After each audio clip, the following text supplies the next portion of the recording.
La Major League Soccer, après de rudes investissements, avait réussi à conquérir le continent pour y apposer la marque triomphale du soccer. Oui, en 2018, toute l'Amérique du Nord utilise le terme soccer pour distinguer le football américain de l'européen. Toute? Non. Quelque part au Canada, une province résiste au dénominateur et s'autorise le terme foot entre initiés. Ses habitants faisant grandir le soccer québécois à la croisée de plusieurs cultures, y a-t-il quelqu'un dans cette salle qui ne les connaît pas? Ah, bon ben, baissez les mains. Je vais vous les présenter. Québec, Québec, Québec, tu resteras toujours.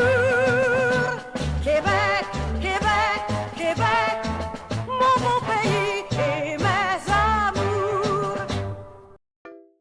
Le soccer au Québec, ce n'est pas une nouveauté à l'image du magazine Québec Soccer créé en 1977. C'est pourtant depuis une dizaine d'années que le football voit sa popularité exploser dans le berceau du hockey. Province francophone sur un continent anglophone, le Québec est particulièrement multiculturel. Les communautés européennes et sud-américaines apportent alors le football, particulièrement dans la plus grande ville québécoise, Montréal. Montréal aussi est cosmopolite, beaucoup de différentes cultures. C'est ce que Montréal est un peu ce cachet international par rapport au reste des villes nord-américaines. Une culture foot se développe lentement, notamment dans les universités où le soccer se joue et se vit, aidé par le fait que nos grandes soirées européennes sont pour eux en plein après-midi. S'il y a un fort multiculturalisme à Montréal, c'est moins le cas dans le reste du Québec et le risque devient que le soccer paraisse être un sport d'étrangers loin de l'identité québécoise. L'Impact de Montréal joue alors un rôle important dans l'ancrage local du soccer. Il n'y a pas d'autres équipes professionnelles ici. Le Québec a cette particularité d'être une province francophone. On se considère, on va pas dire différent des autres, mais qu'on a quelque chose que les autres n'ont pas. Et donc Montréal, c'est un peu cette façon pour que les Québécois se disent c'est cette équipe-là qui nous représente. L'Impact de Montréal défend fièrement sa fibre francophone à travers son nom, son slogan ou sa communication et affiche partout la fleur de lys, symbole du Québec. Jusque dans les couleurs, l'Impact permet aux Québécois de s'approprier le soccer. On voit les couleurs du club partout dans la ville. On voit les foulards, les casquettes, les maillots. Et un jeune s'identifie au club. Au-delà du symbolique, le club revendique depuis longtemps son rôle solidaire dans le développement du soccer québécois. La mission de l'Impact, c'est formidable, c'est de promouvoir et de développer le soccer au Québec. Alors, tout l'argent que l'on fait est réinvesti dans le développement du soccer pour faire en sorte qu'il y ait de plus en plus de jeunes qui jouent au soccer.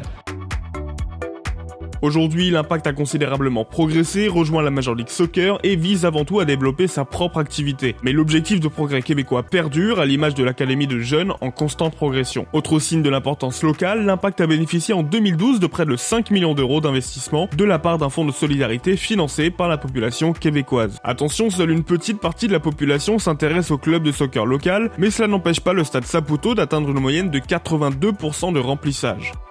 Depuis 2 ans, l'Impact stabilise son nombre d'abonnés au-dessus des 9000. Si le chiffre ne satisfait pas encore totalement, il traduit tout de même un fort ancrage territorial puisqu'il dépasse le score de plusieurs clubs de Ligue 1. C'est une très bonne ambiance. Un stade de 22 000 environ, puis c'est toujours plein à chaque match. Le stade est fermé, donc on sent que les gens sont près de nous. Puis le support de la foule est superbe. Là. Je trouve que ça fait vraiment européen comme ambiance et non comme à Atlanta par exemple. C'est pour le foot américain, donc ça fait plus un peu plus de ce côté-là. Exact.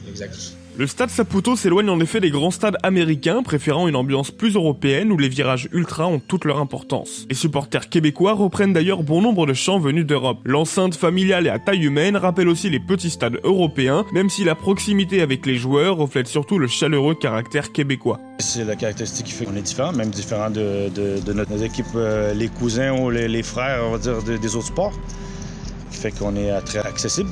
On est très proche du public. Les gens qui découvrent le Stade Saputo pour la première fois, ce qu'ils aiment, c'est qu'il y a proximité au terrain, à l'action et aux joueurs. Les supporters approchent les acteurs du soccer plus facilement, évidemment à la sortie des matchs, mais également sur les réseaux sociaux où il est fréquent de discuter avec des journalistes, voire des joueurs. Une communauté IMFC s'est ainsi créée sur Twitter, rassemblant les fans d'un sport encore en développement. Et les joueurs de l'Impact ont un avantage, ils peuvent se promener dans Montréal sans être constamment reconnus.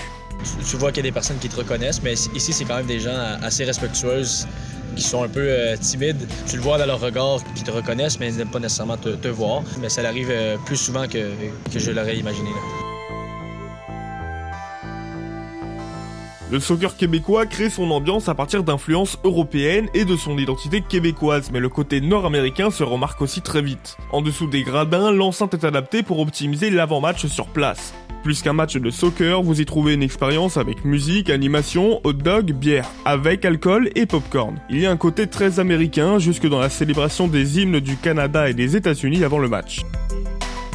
Le terrain marque encore plus cette culture du spectacle. Le jeu est loin d'être flamboyant, mais se veut beaucoup plus rapide et offensif qu'en Europe. La MLS offre des rencontres imprévisibles avec beaucoup d'espace, l'idéal pour attirer un nouveau public. Tu vois qu'en MLS, il y a des gros bonhommes, c'est plus des athlètes, donc c'est un peu plus nord-sud, de but à but, tandis qu'en Europe, en général, je trouve c'est plus de la possession, un peu plus pensée. Mais c'est le côté aussi nord-américain où il faut que les partisans soient divertis. Le divertissement vient par les occasions au but, donc il fait que beaucoup de belles choses à voir offensivement. L'essor du soccer québécois se mesure avant tout par les progrès fulgurants de son traitement médiatique.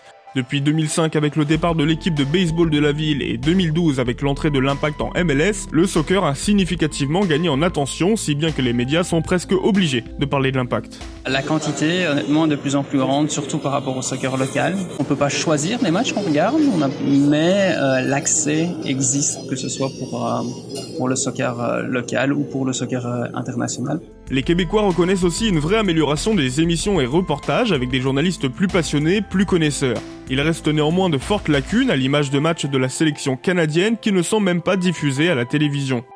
Encore plus étonnant, les derniers matchs de la saison régulière de l'Impact, décisifs pour la qualification en série finale, ne sont pas radiodiffusés car au même moment, en hockey sur glace, les Canadiens jouent des matchs de pré-saison. Maintenant, la place que ça occupe par rapport au hockey et surtout au Canadien de Montréal, qui mange tout sur son passage, disons-le comme ça, ça reste quand même assez minime. Les Canadiens de Montréal représentent plus de 70% du temps d'antenne consacré au sport. Les audiences québécoises sont aussi très liées aux gros événements et à l'actualité purement locale. Si l'Impact ne se qualifie pas pour les séries finales de MLS, les Québécois n'entendent pratiquement plus parler de soccer pendant plusieurs mois. Mais inversement, si les Canadiens sont éliminés, l'Impact de Montréal gagne en visibilité. En général, le hockey est plus grand, mais je pense que tout commence par les succès de l'équipe. Si l'Impact a plus de succès que le Canadien, ben, ça va faire plus jaser. Puis je crois que ça grandit plus vite que le Canadien, ou le hockey ou le football américain.